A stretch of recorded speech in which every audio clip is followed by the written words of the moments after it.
अस्सलाम वालेकुम प्यारे दोस्तों, की हाल चाल है? ठीक ठाक हो? उम्मीद करना सारे खैरियत ना होंगे। तो खुश रहा करो, तो खुशियां वंडिया करो। अस्सलाम वालेकुम। ਅੱਜ मैं अपने दोस्तों ਨੂੰ ਦੱਸਾਂਗਾ कि ਵੀਜ਼ਾ फ्री ਜਿਹੜੇ ਮੁਲਕ ਨੇ, ਕਈਆਂ ਦਾ ਈ ਵੀਜ਼ਾ ਹੈ, ਕਈਆਂ ਦਾ ਵੀਜ਼ਾ ਬਿਲਕੁਲ ਨਹੀਂ ਹੈ, ਕਈਆਂ ਦਾ ਔਨ ਅਰਾਈਵਲ ਵੀਜ਼ਾ ਹੈ। ਤੇ ਮੈਂ ਮੁਖਤਸਰ ਸ਼ਾਰਟਕਟ ਵੀਡੀਓ ਬਣਾਵਾਂਗਾ ਤਾਂ ਕਿ 10 ਕੰਟਰੀ 9 ਤੋਂ 10 ਕੰਟਰੀ ਐਸੇ ਦੱਸਾਂ ਕਿ ਜਿਨ੍ਹਾਂ ਦਾ ਤੁਸੀਂ ਫਲਾਈ ਕਰ ਸਕਦੇ ਹੋ ਔਰ ਟੂਰਿਜ਼ਮ ਜਾ ਸਕਦੇ ਹੋ ਟੂਰਿਸਟ ਐਜ਼ ਏ। ਤੇ ਬੜੇ ਬੜੇ ਅੱਛੇ ਮੁਲਕ ਨੇ, ਮੈਂ ਵੀ ਕਈਆਂ ਮੁਲਕਾਂ 'ਚ ਹੋ ਕੇ ਪਰਸਨਲ ਆਇਆ। ਪਹਿਲੇ ਨੰਬਰ 'ਤੇ ਜੋ ਮਲੇਸ਼ੀਆ, ਮਲੇਸ਼ੀਆ ਦਾ ਈ ਵੀਜ਼ਾ ਲੈਣਾ ਪਏਗਾ। ਉਹਦਾ ਵੀਜ਼ਾ ਲਾਜ਼ਮੀ ਹੈ ਲੇਕਿਨ ਈ ਵੀਜ਼ਾ ਹੈ ਔਰ ਬੜੀ ਈਜ਼ੀ ਮਿਲ ਜਾਂਦਾ ਹੈ। ਉਹਦੀ ਵੈਬਸਾਈਟ 'ਤੇ ਜਾ ਕੇ ਤੁਸੀਂ ਉਹਦਾ ਅਪਲਾਈ ਕਰਨਾ ਵੀਜ਼ਾ, ਤੇ ਤੁਹਾਨੂੰ 2 ਤੋਂ 3 ਦਿਨ 'ਚ ਉਹਦਾ ਜਵਾਬ ਆ ਜਾਏਗਾ। ਤੇ ਉਹਦੇ ਨਾਲ ਹੋਟਲ ਬੁਕਿੰਗ ਮਸਟ ਜੇ, ਕਨਫਰਮ ਹੋਟਲ ਬੁਕਿੰਗ। ਔਰ ਉਹਦੇ ਨਾਲ ਜਿਹੜੀ ਟਿਕਟ ਹੈ ਫਲਾਈ ਕਰਨ ਤੋਂ ਪਹਿਲੇ ਰਿਟਰਨ ਟਿਕਟ, ਉਹ ਵੀ ਲਾਜ਼ਮੀ ਹੈ। ਤੇ 1500 ਤੋਂ $2000 ਹੋਣਾ ਸ਼ੋ ਮਨੀ ਤੁਹਾਡੇ ਕੋਲ ਲਾਜ਼ਮੀ ਹੈ। ਇਹ ਵੀ ਅੰਦਾਜ਼ਾ ਮੇਰੇ ਦੋਸਤੋ ਜ਼ਿਹਨ 'ਚ ਰੱਖਿਓ, ਜਿਹੜੇ ਮੁਲਕ ਵੀਜ਼ਾ ਫ੍ਰੀ ਨੇ ਜਾਂ ਈ ਵੀਜ਼ਾ ਉਹਨਾਂ ਦਾ ਤੁਸੀਂ $50 ਪਰ ਡੇ ਦੇ ਹਿਸਾਬ ਨਾਲ ਤੁਸੀਂ ਲੈ ਕੇ ਜਾਣਾ ਹੈ ਏਅਰਪੋਰਟ 'ਤੇ, ਤਾਂ ਤੁਹਾਨੂੰ ਫਲਾਈ ਕਰ ਦੇਣਗੇ। ਉਹਦੀ ਵਜ੍ਹਾ ਇੰਝ ਹੈ ਕਿ ਜਿੰਨੇ ਦਿਨ ਤੁਹਾਡੇ ਕੋਲ ਰਿਟਰਨ ਟਿਕਟ ਹੈ ਉਹ 7 ਦਿਨ ਦੀ ਹੈ, ਤੇ ਤੁਹਾਡੇ ਕੋਲ $400 ਹੋ ਗਿਆ, $200-300 ਉੱਤੇ ਹੋਏਗਾ। ਤੁਸੀਂ ਮਲੇਸ਼ੀਆ ਜਾ ਸਕਦੇ ਹੋ। ਮਲੇਸ਼ੀਆ ਬਹੁਤ ਘੁੰਮਣ ਫਿਰਨ ਵਾਲਾ ਮੁਲਕ ਹੈ, ਬੜਾ ਪਿਆਰਾ ਮੁਲਕ ਹੈ ਔਰ ਹੌਲੀਡੇਜ਼ ਲਈ ਬਹੁਤ ਅੱਛਾ ਹੈ। ਦੂਸਰੇ ਨੰਬਰ 'ਤੇ ਵੇ ਮਾਲਦੀਵਸ, ਉਹ ਸਮੁੰਦਰ 'ਤੇ ਵੇ ਬੜਾ ਅੱਛਾ ਮੁਲਕ ਹੈ। ਉਹਦੇ 'ਚ ਬਹੁਤ ਜ਼ਿਆਦਾ ਬੀਚ ਹੈ ਨੇ ਔਰ ਦੇਖਣ ਵਾਲੇ ਬੀਚ ਨੇ। ਇਹਦਾ ਵੀਜ਼ਾ ਨਹੀਂ ਹੈ, ਏਅਰਪੋਰਟ 'ਤੇ ਸਟੈਂਪ ਲਾਉਂਦੇ ਨੇ। ਤੇ ਬੜਾ ਅੱਛਾ ਮੁਲਕ ਹੈ, ਇਹ ਵੀ ਘੁੰਮਣ ਫਿਰਨ ਵਾਲਾ ਮੁਲਕ ਹੈ ਔਰ ਬਹੁਤ ਹੀ ਪਿਆਰਾ ਹੈ ਔਰ ਇਹ 'ਚ ਬਹੁਤ ਜ਼ਿਆਦਾ ਬੀਚਿਸ ਨੇ। ਇਹ ਮੈਂ ਦੋਸਤਾਂ ਨੂੰ ਕਹਾਂਗਾ ਕਿ ਲਾਜ਼ਮਨ ਤੁਹਾਨੂੰ ਵਿਜ਼ਿਟ ਕਰਨਾ ਚਾਹੀਦਾ ਅਗਰ ਤੁਸੀਂ ਕਰ ਸਕਦੇ ਹੋ। ਉਸ ਤੋਂ ਬਾਅਦ ਤੀਸਰੇ ਨੰਬਰ 'ਤੇ ਵੇ ਨੇਪਾਲ ਹੈ। ਇਹਦਾ ਵੀਜ਼ਾ ਔਨ ਅਰਾਈਵਲ ਮਿਲ ਜਾਂਦਾ ਹੈ। ਤੇ ਇੱਕ ਗੱਲ ਯਾਦ ਰੱਖਿਓ, ਇਹ ਗੋਰਿਆਂ ਨੂੰ ਉੱਥੇ ਪੇ ਕਰਨਾ ਪੈਂਦਾ ਹੈ ਲੇਕਿਨ ਪਾਕਿਸਤਾਨੀਆਂ ਨੂੰ ਪਹਿਲੀ ਦਫਾ ਪੇ ਨਹੀਂ ਕਰਨਾ ਪਏਗਾ। ਇਹ ਬੜੀ ਜ਼ਬਰਦਸਤ ਤੇ ਬੜੀ ਅੱਛੀ ਗੱਲ ਹੈ ਕਿ ਪਾਕਿਸਤਾਨੀ ਜਿਹੜੇ ਵੀ ਜਾਣਗੇ ਉਹਨਾਂ ਨੂੰ ਪਹਿਲੀ ਦਫਾ ਫ੍ਰੀ ਹੈ, ਦੂਸਰੀ ਦਫਾ ਜਾਣਗੇ ਤੇ ਕੁਛ $40 ਜਾਂ ਕੁਛ ਪੇ ਕਰਨੇ ਪੈਂਦੇ ਨੇ। ਲੇਕਿਨ ਗੋਰੇ ਭਾਵੇਂ ਪਹਿਲੀ ਵਾਰੀ ਆਉਣ ਤੇ ਭਾਵੇਂ ਦੂਸਰੀ ਵਾਰੀ, ਉਹਨਾਂ ਨੂੰ ਹਰ ਵਾਰੀ ਪੇ ਕਰਨਾ ਪੈਂਦਾ।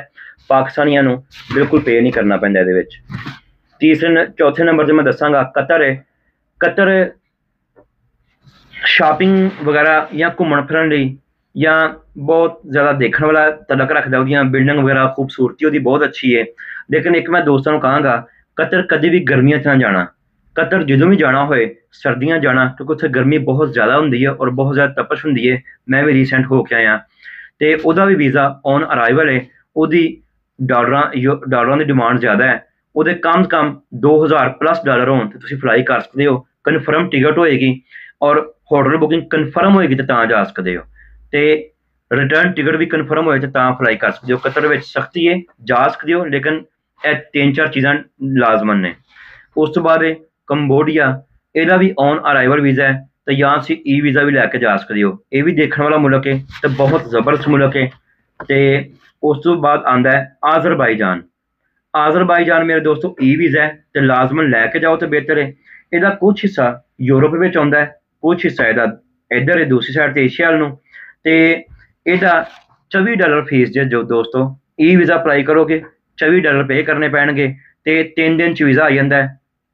3 ਦਿਨ ਕਦੀ 4 ਦਿਨ ਵੀ ਲੱਗ ਜਾਂਦੇ, ਨਾਰਮਲ 3 ਦਿਨ ਦੇ ਵਿੱਚ ਦਾ ਟਾਈਮ ਹੈ, ਇਹਦਾ ਵੀਜ਼ਾ ਆ ਜਾਂਦਾ ਹੈ। ਔਰ ਇਹ ਆਜ਼ਰਬਾਈਜਾਨ में ਘੁੰਮਣ ਫਿਰਨ ਵਾਲਾ ਮੁਲਕ ਹੈ ਔਰ ਬੜਾ ਜ਼ਬਰਦਸਤ ਮੁਲਕ ਹੈ। ਜਿਹੜੇ ਵੀ ਮੁਲਕ ਮੈਂ ਦੱਸ ਰਿਹਾ ਇਹ ਬਹੁਤ ਖੂਬਸੂਰਤ ਮੁਲਕ ਨੇ। ਕੀਨੀਆ ਚਲ ਜਾਓ, ਕੀਨੀਆ ਦੇ ਵਿੱਚ ਨੈਰੋਬੀ ਦੇਖਣ ਵਾਲਾ ਮੁਲਕ ਹੈ। ਉਹਦਾ ਕੈਪੀਟਲ ਹੈ ਨੈਰੋਬੀ ਔਰ ਨੈਰੋਬੀ ਬਹੁਤ ਖੂਬਸੂਰਤ ਹੈ। ਇੱਥੇ ਪਾਕਿਸਤਾਨੀ ਢਾਬੇ ਵੀ ਬਣੇ ਨੇ, ਬੜੇ ਅੱਛੇ ਖਾਣੇ ਵੀ ਮਿਲ ਜਾਂਦੇ ਨੇ ਔਰ ਦੇਖਣ ਵਾਲਾ ਇੱਥੇ ਵਾਈਲਡ ਲਾਈਫ ਵੀ ਬੜੀ ਅੱਛੀ ਹੈ। ਤੁਸੀਂ ਇੱਥੇ ਔਰ ਜੰਗਲਾਂ ਦੇ ਵਿੱਚ ਜਾਨਵਰ ਵਗੈਰਾ ਹੁੰਦੇ ਨੇ, ਇੱਥੇ ਬਹੁਤ ਜ਼ਿਆਦਾ ਨੇ। ਬਹੁਤ ਟੂਰਿਸਟ ਇੱਥੇ ਆਉਂਦੇ ਨੇ ਔਰ ਬੜਾ ਉਹ ਦੇਖਦੇ, ਬੜੇ ਇੰਜੋਏ ਕਰਦੇ ਨੇ। ਉਸ ਤੋਂ ਬਾਅਦ ਨਾਲੇ ਰਵਾਂਡਾ। ਰਵਾਂਡਾ ਵੀ ਇੱਕ ਸਾਊਥ ਅਫਰੀਕਾ ਦਾ ਹੀ ਮੁਲਕ ਹੈ ਔਰ ਬਹੁਤ ਖੂਬਸੂਰਤ ਮੁਲਕ ਹੈ, ਦੇਖਣ ਵਾਲਾ ਮੁਲਕ ਹੈ ਤੇ ਅਫਰੀਕਾ ਦੇ ਵਿੱਚ ਹੀ ਹੈ ਲੇਕਿਨ ਬਹੁਤ ਜ਼ਬਰਦਸਤ ਮੁਲਕ ਹੈ। ਇੱਥੇ ਔਰ ਛੋਟਾ ਮੁਲਕ ਹੈ ਲੇਕਿਨ ਬਹੁਤ ਸਾਫ਼ ਸੁਥਰਾ ਮੁਲਕ ਹੈ। ਇੱਥੇ ਪਾਕਿਸਤਾਨੀ ਫੂਡ ਵੀ ਕਾਫੀ ਹੈ ਨੇ, ਪਾਕਿਸਤਾਨੀ ਰੈਸਟੋਰੈਂਟ ਵੀ ਹੈ ਨੇ, ਬੜੇ ਈਜ਼ੀ ਲੱਭ ਜਾਂਦੇ ਨੇ ਇੰਡੀਅਨ ਪਾਕਿਸਤਾਨੀ। ਇਹਦੀ ਜਿਹੜੀ ਫੀਸ ਜੇ ਵੀਜ਼ਾ ਫੀਸ ਉਹ $50 ਵੀਜ਼ਾ ਫੀਸ ਹੈ। ਇਹਦਾ ਈ ਵੀਜ਼ਾ ਵੀ ਲੈਣਾ ਪੈਂਦਾ ਹੈ। ਇਹਦੇ ਵਿੱਚ ਬੜੀ ਅੱਛੀ ਜਿਹੜੇ ਇੱਕ ਸਟੈਪ ਹੈ ਵੇ, ਐਮਰੇਟਸ ਫਲਾਈਟ ਵੀ ਜਾਂਦੀ ਜੇ ਇੱਥੇ, ਕਿਉਂਕਿ ਇੱਥੇ ਟੂਰਿਜ਼ਮ ਬਹੁਤ ਜ਼ਿਆਦਾ ਜਾਂਦਾ ਹੈ। ਈ ਵੀਜ਼ਾ $50 ਫੀਸ ਤੁਸੀਂ ਪੇ ਕਰਨੀ ਹੈ ਤੇ ਇਹਦਾ ਵੀਜ਼ਾ ਵੀ ਈਜ਼ੀ ਮਿਲ ਜਾਂਦਾ ਹੈ ਕੋਈ ਰੁਕਾਵਟ ਤੋਂ ਬਗੈਰ। ਉਸ ਤੋਂ ਬਾਅਦ 9ਵੇਂ ਨੰਬਰ ਤੇ ਸ੍ਰੀਲੰਕਾ ਜੇ। ਸ੍ਰੀਲੰਕਾ ਅੱਜ ਕੱਲ੍ਹ ਹਾਲਾਤ ਤੇ ਠੀਕ ਨਹੀਂ ਹੈ, ਲੇਕਿਨ ਇਹ ਵੇ ਕਿ ਉੱਥੇ ਉਹਨਾਂ ਦੀ ਗੌਰਮੈਂਟ ਵੀ ਚਾਹੁੰਦੀ ਹੈ, ਜਿਹੜੀ ਇਸ ਟਾਈਮ ਜਿਹੋ ਜਿਹੀ ਵੀ ਗੌਰਮੈਂਟ ਹੈ, ਤੇ ਉਹਨਾਂ ਦੇ ਬਾਕੀ ਆਵਾਮ ਵੀ ਚਾਹੁੰਦੀ ਕਿ ਟੂਰਿਸਟ ਆਉਣ ਤੇ ਉਹਦਾ ਵਿਜ਼ਿਟ ਵੀਜ਼ਾ ਮਿਲ ਜਾਂਦਾ ਹੈ। ਤੇ ਉਹ ਲੋਕ ਇਸ ਤੋਂ ਚਾਹੁੰਦੇ ਨੇ ਕਿ ਆਉਣ ਕਿ ਤਾਂ ਕਿ ਡਾਲਰਸ ਆਉਣ, ਉਹਨਾਂ ਦੀ ਹੋਟਲ ਬੁਕਿੰਗ ਹੋਏਗੀ, ਉਹਨਾਂ ਦੀ ਫਲਾਈਟ ਚੱਲੇਗੀ, ਉਹਨਾਂ ਦਾ ਮੁਲਕ ਦੇ ਵਿੱਚ ਟੂਰਿਜ਼ਮ ਆਏਗਾ। ਉਹਨਾਂ ਨੂੰ ਬਹੁਤ ਜ਼ਿਆਦਾ ਇਸ ਟਾਈਮ ਡਾਊਨ ਜਾ ਰਿਹਾ ਹੈ, ਤੇ ਉਹ ਪਲੱਸ ਪੁਆਇੰਟ ਇਹ ਵੇ ਕਿ ਉਹ ਵੀ ਚਾਹੁੰਦੇ ਨੇ ਕਿ ਸਾਡੇ ਮੁਲਕ 'ਚ ਟੂਰਿਜ਼ਮ ਆਏ, ਔਰ ਬਹੁਤ ਦੇਖਣ ਵਾਲਾ ਔਰ ਬਹੁਤ ਪਿਆਰਾ ਮੁਲਕ ਜੇ ਤੁਹਾਨੂੰ ਦੱਸਾਂ ਮੈਂ। ਇਹ ਜਿਹੜਾ ਵੀਜ਼ਾ ਹੈ ਉਹ 24 ਘੰਟੇ ਵਿੱਚ ਮਿਲ ਜਾਂਦਾ ਜੇ। ਆਖਰੀ ਮੁਲਕ ਦੱਸਾਂਗਾ ਤੁਹਾਨੂੰ ਮੈਂ, ਤਾਜਿਕਸਤਾਨ। ਇਹ ਵੀ ਬੜਾ ਪਿਆਰਾ ਮੁਲਕ ਹੈ, ਇਹਦਾ ਵੀ ਈ ਵੀਜ਼ਾ ਜੇ ਦੋਸਤੋ। ਇਹਦੀ $50 ਫੀਸ ਹੈ, ਤੇ 3-4 ਦਿਨ 'ਚ ਇਹਦਾ ਵੀਜ਼ਾ ਆ ਜਾਂਦਾ ਹੈ। ਕਦੀ ਕਿਤੇ 5 ਦਿਨ ਲੱਗ ਜਾਂਦੇ ਨੇ, ਵੈਸੇ 3 ਦਿਨ 'ਚ ਇਹਨਾਂ ਟਾਈਮ ਦਿੱਤਾ ਹੈ, 3 ਦਿਨ ਦੇ ਵਿੱਚ ਵੀਜ਼ਾ ਲੱਗ ਜਾਂਦਾ ਹੈ, ਈਜ਼ੀਲੀ ਬਿਲਕੁਲ ਲੱਗ ਜਾਂਦਾ ਹੈ। ਲੇਕਿਨ ਕਿਤੇ ਵੀ ਜਾਣ ਲਈ ਮੇਰੇ ਦੋਸਤਾਂ ਨੂੰ ਇੱਕ ਚੀਜ਼ ਯਾਦ ਰੱਖਣਾ ਹਮੇਸ਼ਾ, ਕਿ $50 ਪਰ ਡੇ ਦੇ ਹਿਸਾਬ ਨਾਲ ਤੁਹਾਨੂੰ ਏਅਰਪੋਰਟ 'ਤੇ ਸ਼ੋਅ ਮਨੀ ਚਾਹੀਦੀ ਹੈ। ਜੇ ਤੁਸੀਂ ਫਲਾਈਟ ਪਾਕਿਸਤਾਨ 'ਚੋਂ ਕਰ ਰਹੇ ਹੋ ਉੱਥੋਂ ਵੀ, ਤੇ ਜਿੱਥੇ ਤੁਸੀਂ ਉਤਰੋਗੇ ਉੱਥੇ ਵੀ ਉਹ ਸ਼ੋਅ ਮਨੀ ਲਾਜ਼ਮੀ ਵੇਖਦੇ ਜੇ। ਇਹ ਨਹੀਂ ਤੁਸੀਂ ਕਰ ਸਕਦੇ ਕਿ ਅਸੀਂ 2 ਹਫ਼ਤੇ ਦੀ ਬੁਕਿੰਗ ਕਰ ਲਈਏ ਜਾਂ ਹਫ਼ਤੇ ਦੀ ਬੁਕਿੰਗ ਕਰ ਲਈਏ, ਤੁਹਾਡੀ ਜੇਬ 'ਚ $200 ਹੈ, ਉਹ ਕਹਿਣਗੇ ਕਿ ਤੂੰ ਤਾਂ ਜਾ ਹੀ ਨਹੀਂ ਸਕਦਾ। ਉਹ ਤੁਹਾਨੂੰ ਆਫਲੋਡ ਕਰ ਦੇਣਗੇ, ਔਰ ਤੁਹਾਡਾ ਸਾਰਾ ਜਿਹੜਾ ਖਰਚਾ ਹੋਇਆ ਉਹ ਜ਼ਾਇਆ ਹੋ ਜਾਏਗਾ।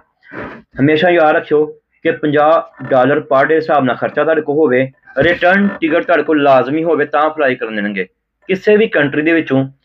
ਤੇ ਕਿਸੇ ਵੀ ਕੰਟਰੀ ਦੇ ਵਿੱਚ ਅਗਰ ਰਿਟਰਨ ਟਿਕਟ ਤੁਸੀਂ ਨਹੀਂ ਕਰਾਈ, ਤੁਹਾਨੂੰ ਫਲਾਈ ਬਿਲਕੁਲ ਨਹੀਂ ਕਰਨ ਦੇਣਗੇ। ਅਗਰ ਤੁਸੀਂ ਪਾਕਿਸਤਾਨ ਤੋਂ ਫਲਾਈ ਕਰ ਵੀ ਜਾਂਦੇ ਹੋ 1 ਵੇ ਟਿਕਟ ਤੇ, ਅਗਲੇ ਮੁਲਕ ਵਾਲੇ ਤੁਹਾਨੂੰ ਐਂਟਰੀ ਕਦੇ ਵੀ ਨਹੀਂ ਦੇਣਗੇ।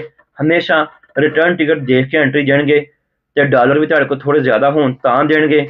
ਤੇ ਕੋਸ਼ਿਸ਼ ਕਰੋ ਕਿ ਆਪਣੀ ਬੈਂਕ ਸਟੇਟਮੈਂਟ ਹਮੇਸ਼ਾ ਆਪਣੇ ਮੋਬਾਈਲ 'ਚ ਵੀ ਰੱਖੋ, ਬੈਂਕ ਸਟੇਟਮੈਂਟ, ਤੇ ਅਗਰ ਹੋ ਸਕੇ ਤੇ ਉਹਦੇ ਪ੍ਰਿੰਟ ਵੀ ਨਾ ਰੱਖੋ, ਉਹਦੇ ਪ੍ਰਿੰਟ ਵੀ ਲਾਜ਼ਮਨ। ਅਕਸਰ ਏਅਰਪੋਰਟਾਂ ਚੈੱਕ ਕਰ ਲੈਂਦੇ ਨੇ ਕਿ ਤੁਹਾਡੀ ਬੈਂਕ ਸਟੇਟਮੈਂਟ ਕੀ ਹੈ। ਔਰ ਇੱਕ ਗੱਲ ਯਾਦ ਰੱਖਣਾ, ਤੁਹਾਡਾ ਵੀਜ਼ਾ ਕਾਰਡ, ਦੂਸਰਾ ਕੋਈ ਗੋਲਡ ਕਾਰਡ, ਮਾਸਟਰ ਕਾਰਡ, ਇਹ ਕਾਰਡ ਨਹੀਂ ਜੇ ਚੱਲਦੇ ਏਅਰਪੋਰਟ ਦੇ ਉੱਤੇ। ਸਿਰਫ ਸ਼ੋਅ ਮਨੀ ਨਗਦ ਵੇਖਦੇ ਨੇ ਕਿ ਸ਼ੋਅ ਮਨੀ ਤੁਹਾਡੇ ਕਿੰਨੇ ਡਾਲਰ ਹੈ, ਤੁਹਾਡੇ ਅਕਾਊਂਟ ਵਿੱਚ ਕਿੰਨੇ ਨੇ, ਤੁਸੀਂ ਕੀ ਸ਼ੋਅ ਕਰੋ ਕਿੰਨੇ ਨੇ। ਭਾਵੇਂ ਲੱਖਾਂ ਡਾਲਰ ਪਏ ਨੇ, ਉਹਦਾ ਕੋਈ ਫਾਇਦਾ ਨਹੀਂ। ਏਅਰਪੋਰਟ 'ਤੇ ਕਿਸੇ ਵੀ ਜਦੋਂ ਤੁਸੀਂ ਉਤਰਨਾ ਹੈ ਇਹਨਾਂ ਮੁਲਕਾਂ ਦੇ ਵਿੱਚ, ਜ਼ਾਹਰੀ ਗੱਲ ਹੈ ਇਹ ਵੀਜ਼ਾ ਫ੍ਰੀ ਮੁਲਕ ਨੇ, ਤੇ ਇਹਨਾਂ ਵਿੱਚ ਕੋਈ ਬਹੁਤ ਸਟਰੋਂਗ ਮੁਲਕ ਵੀ ਨਹੀਂ ਹੈ, ਲੇਕਿਨ ਬਹੁਤ ਖੂਬਸੂਰਤ ਮੁਲਕ ਹੈ ਨੇ। ਵਿਜ਼ਿਟ ਦੇ ਹਿਸਾਬ ਨਾਲ ਬਹੁਤ ਅੱਛੇ ਨੇ, ਹੌਲੀਡੇਜ਼ ਜਾਣ ਦੀ ਇੱਛਾ ਹੈ, ਲੇਕਿਨ ਇੱਕ ਤਾਂ ਤੁਹਾਡੇ ਕੋਲ ਸ਼ੋਅ ਮਨੀ ਤੁਹਾਡੇ ਹੱਥ 'ਚ ਹੋਣੀ ਚਾਹੀਦੀ ਹੈ। ਰਿਟਰਨ ਟਿਕਟ ਤੇ ਹੋਟਲ ਬੁਕਿੰਗ ਕਨਫਰਮ ਹੋਵੇ, ਤੇ ਤਾਂ ਤੁਸੀਂ ਇਹਨਾਂ ਮੁਲਕਾਂ ਦੇ ਵਿੱਚੋਂ ਕਿਤੇ ਵੀ ਜਾ ਦਿਓ। ਔਰ ਬੜੇ ਖੂਬਸੂਰਤ ਮੁਲਕ ਨੇ, ਜਾ ਕੇ ਆਪਣੀਆਂ ਹੌਲੀਡੇ ਇੰਜੋਏ ਕਰੋ, ਜਾ ਦਿਓ। ਔਰ ਆਖਰ ਤੇ ਗੱਲ ਕਹਾਂਗਾ, ਇਸ ਮੁਲਕਾਂ ਦੇ ਵਿੱਚ ਤੁਹਾਨੂੰ ਟਰੈਵਲ ਕਰਨਾ ਇੱਕ ਜਿਹੜਾ ਸਭ ਨਾਲ ਵੱਡਾ ਫਾਇਦਾ ਹੋਣਾ ਹੈ ਕਿ ਤੁਹਾਡੀ ਟਰੈਵਲ ਹਿਸਟਰੀ ਬਣ ਜਾਣੀ ਹੈ। ਜਦੋਂ ਮੇਰੇ ਦੋਸਤੋ ਤੁਹਾਡੀ ਅਗਰ ਇਹਨਾਂ ਮੁਲਕਾਂ ਦੇ ਵਿੱਚ, ਜਿਹੜੇ ਮੈਂ ਮੁਲਕਾਂ ਦੇ ਨਾਮ ਲਏ ਨੇ, 2 ਤੋਂ 3 ਮੁਲਕਾਂ ਦੀ ਅਗਰ ਟਰੈਵਲ ਹਿਸਟਰੀ ਬਣ ਜਾਂਦੀ ਹੈ, ਕੱਲ੍ਹ ਨੂੰ ਤੁਸੀਂ ਕਿਸੇ ਅੱਛੇ ਤੇ ਸਟਰੋਂਗ ਮੁਲਕ ਦਾ ਵੀਜ਼ਾ ਅਪਲਾਈ ਕਰਦੇ ਹੋ, ਉਹਦੇ ਵਿੱਚ Canada, America, Australia, Germany, France, Belgium, ਉਹਦੇ ਵਿੱਚ UK, ਉਹਦੇ ਵਿੱਚ ਕੋਈ ਵੀ ਸਟਰੋਂਗ ਮੁਲਕ, ਆਸਟਰੀਆ, ਸਵਿਟਜ਼ਰਲੈਂਡ, ਕਿਸੇ ਵੀ ਮੁਲਕ ਦਾ ਵੀਜ਼ਾ ਅਪਲਾਈ ਕਰਦੇ ਹੋ, ਤੇ ਜੇ ਤੁਸੀਂ ਇਸ ਮੁਲਕਾਂ ਦੇ ਵਿੱਚ ਹੋ ਕੇ ਆਏ ਹੋ ਵਿਜ਼ਿਟ ਵੀਜ਼ੇ ਉੱਤੇ, ਤੇ ਤੁਹਾਨੂੰ ਮਿਲਣ ਦੇ ਵਿੱਚ ਬਹੁਤ ਜ਼ਿਆਦਾ ਚਾਂਸ ਨੇ, ਔਰ ਬਹੁਤ ਈਜ਼ੀ ਮਿਲਣ ਦੇ ਚਾਂਸ ਨੇ। ਇਹ ਜ਼ਿਹਨ 'ਚ ਰੱਖੋ ਕਿ ਇਹ ਮੁਲਕਾਂ ਦੇ ਵਿੱਚ ਤੁਸੀਂ ਅਗਰ ਹਫ਼ਤਾ 2-2, 4-4 ਦਿਨ ਵੀ ਹੋ ਕੇ ਆਉਂਦੇ ਹੋ, ਤੇ ਤੁਹਾਡੀ ਟਰੈਵਲ ਹਿਸਟਰੀ ਬਹੁਤ ਅੱਛੀ ਬਣ ਜਾਏਗੀ, ਜਿਹਨੂੰ ਤੁਸੀਂ ਬਾਅਦ 'ਚ ਤੁਹਾਨੂੰ ਬਹੁਤ ਜ਼ਿਆਦਾ ਬੈਨੀਫਿਟ ਮਿਲੇਗਾ। ਬਾਕੀ ਅੱਜ ਦੀ ਵੀਡੀਓ ਇੰਨੀ ਹੈ ਦੋਸਤ, ਦੁਆਵਾਂ 'ਚ ਯਾਦ ਰੱਖਣ, ਤੇ ਪਲੀਜ਼ ਲਾਈਕ ਕਰਨ, ਸਬਸਕ੍ਰਾਈਬ ਕਰਨ, ਤੇ ਅੱਗੇ ਦੋਸਤਾਂ ਨਾਲ ਸ਼ੇਅਰ ਕਰਨ। ਹੋ ਤਾਂ ਤੁਹਾਡੀ ਇੱਕ ਮਾਲੂਮਾਤ ਕਿਸੇ ਦਾ ਫਾਇਦਾ ਵੀ ਕਰ ਸਕਦੀ ਹੈ, ਕਿਸੇ ਦੀ ਟਰੈਵਲ ਹਿਸਟਰੀ ਬਣ ਜੇ, ਕੱਲ੍ਹ ਨੂੰ ਯੂਰਪ ਦਾ ਵੀਜ਼ਾ ਅਪਲਾਈ ਈਜ਼ੀਲੀ ਕਰ ਸਕਦਾ ਹੈ। ਔਰ ਯੂਰਪ ਵੀ ਕਈ ਵਾਰੀ ਇਹ ਦੇਖਦੇ ਨੇ ਕਿ ਅਗਰ ਟਰੈਵਲ ਹਿਸਟਰੀ ਬਹੁਤ ਅੱਛੀ ਹੈ ਤੇ ਉਹ ਵੀਜ਼ਾ ਬਿਲਾ ਝਿਜਕ ਤੇ ਬੜਾ ਈਜ਼ੀ ਦੇ ਦਿੰਦੇ ਨੇ। ਅੱਲਾ ਹਾਫਿਜ਼, ਖੁਦਾ ਹਾਫਿਜ਼।